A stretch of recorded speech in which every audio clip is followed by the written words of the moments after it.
Diante do agravamento da crise econômica internacional, o ministro da Economia, Paulo Guedes, enviou aos presidentes da Câmara dos Deputados, Rodrigo Maia, e do Senado, Davi Alcolumbre, ofício em que pede a aprovação de propostas consideradas prioritárias pela equipe econômica. Ao todo, Guedes listou 14 projetos de lei, 3 propostas de emenda à Constituição e 2 medidas provisórias em tramitação no Congresso. No documento, o ministro ressaltou a importância da aprovação das propostas até a metade do ano. O esforço para a aprovação neste semestre das matérias listadas tem a capacidade de proteger o Brasil da crise externa, destacou. Segundo Guedes, somente com a continuidade de reformas estruturais que reduzam os gastos obrigatórios, o governo terá espaço no orçamento para estimular a economia. Com a continuidade de reformas estruturais que o Brasil precisa, será possível recuperar espaço fiscal suficiente para a concessão de outros estímulos à economia, diz o ofício. No texto, Guedes pediu a aprovação rápida das propostas para facilitar a blindagem da economia brasileira em meio à crise econômica internacional.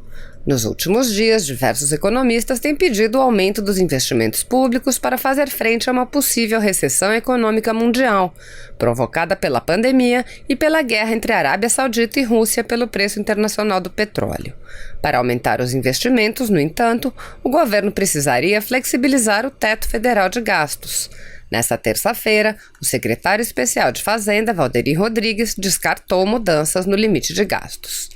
A resposta do Ministério da Economia ocorreu depois de Rodrigo Maia ter cobrado o envio das propostas de reforma tributária e administrativa. No ofício, Guedes reiterou que as reformas administrativa e tributária serão enviadas em breve, mas pediu que o Congresso agilize a tramitação das propostas do governo. Considerando o agravamento da crise internacional e a necessidade de blindagem da economia brasileira, o Ministério da Economia propõe acelerar a pauta que vem conduzindo junto ao Congresso Nacional, destacou.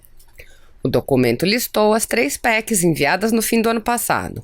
Reforma do Pacto Federativo, que descentraliza recursos da União para governos locais, PEC emergencial, com gatilhos para cortar temporariamente salários de servidores em momentos de crise fiscal, e PEC dos fundos, que extingue fundos considerados desnecessários.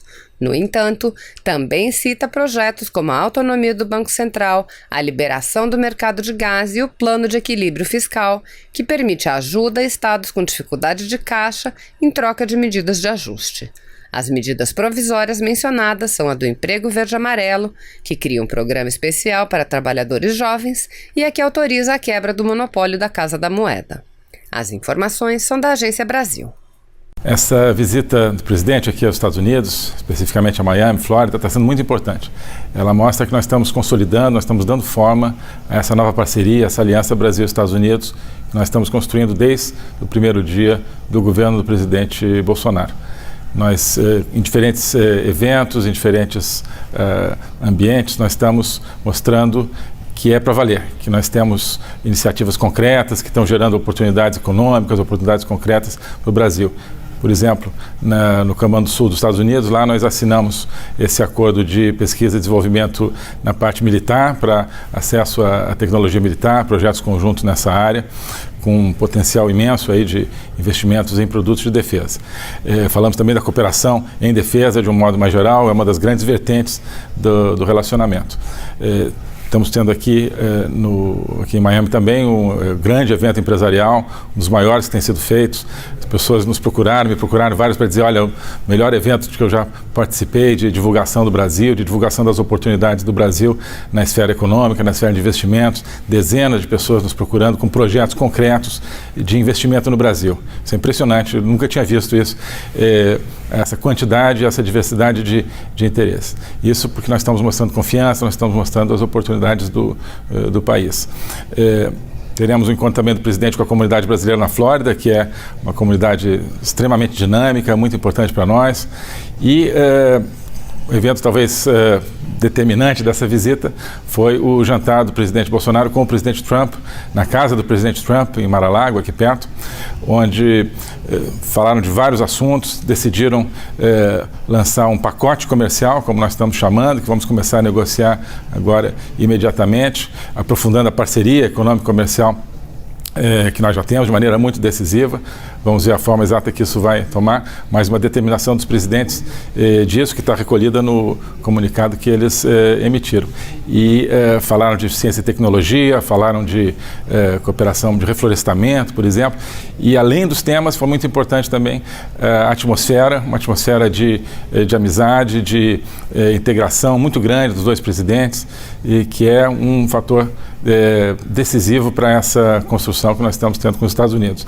Então, muitas oportunidades concretas, novas iniciativas, acordos. Vamos assinar agora, essa semana, estarei em Washington para assinar um acordo sobre investimentos em infraestrutura, nossa participação no projeto América Cresce, de modo que estamos aí em todas as frentes, criando coisas novas, coisas que vão ser decisivas para traduzir em resultados essa relação Brasil-Estados Unidos. Começamos o ano de 2020 com um indicador muito favorável na produção industrial, um aumento de 0,9% em apenas um mês, um dos melhores indicadores das últimas décadas. Alguns setores se destacam no caminho da reindustrialização. O primeiro, máquinas e equipamentos, cresceu 11,5%. Isso representa a retomada da confiança e um aumento dos investimentos físicos que vão gerar mais produção e mais emprego. Calçados e veículos automotores, grandes empregadores de mão de obra, também cresceram bastante. E mais um destaque, a indústria farmacêutica cresceu 6,2%. Esse tem sido um dos setores onde mais temos concentrado nossas ações de aumento da concorrência, um setor intensivo também em tecnologia.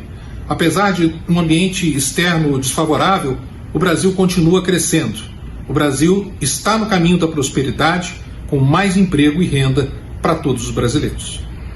Então, a gente está, vamos dizer, num ambiente que é interessante porque, enquanto o mundo desacelera e a gente tem essa redução de taxas de juros, aqui dentro nós estamos oferecendo projetos de infraestrutura que remuneram a taxas que são bastante interessantes. Então, os projetos de infraestrutura do Brasil hoje começam a fazer muito sentido, mais sentido do que faziam há algum tempo atrás. Então, eles mantêm ainda uma precificação, acho que se a gente pegar em termos de risco, ela ainda reverbera ou repercute uma situação anterior ao que nós estamos vivendo no momento. E isso nos dá, então, o fôlego, ou a esperança de montar um grande programa de investimentos, bastante ousado, justamente para aproveitar essa oportunidade que a própria história nos concede. E é óbvio, para a gente montar um programa robusto, nós tínhamos que tratar os principais riscos que são identificados pelos investidores. A gente sempre conversa muito com os investidores, fóruns como esse para nós são muito importantes. A gente tem feito ao longo do tempo vários roadshows no exterior. Me lembro até hoje do roadshow de Paris, quando a gente conversou com a Vinci, ainda na época que a Vinci pensava em entrar no primeiro leilão de aeroportos, o que acabou acontecendo, para a nossa alegria. Mas nessas oportunidades a gente tem procurado ouvir muito o investidor e ver o que o aflige, quais são os pontos principais, e nós estamos trazendo isso para as nossas estruturações. Riscos que antes o país não encarava de frente, eu acho que hoje está encarando. Nós somos líderes na questão ambiental e é simples perceber isso, porque nós temos mais de 60% de florestas preservadas.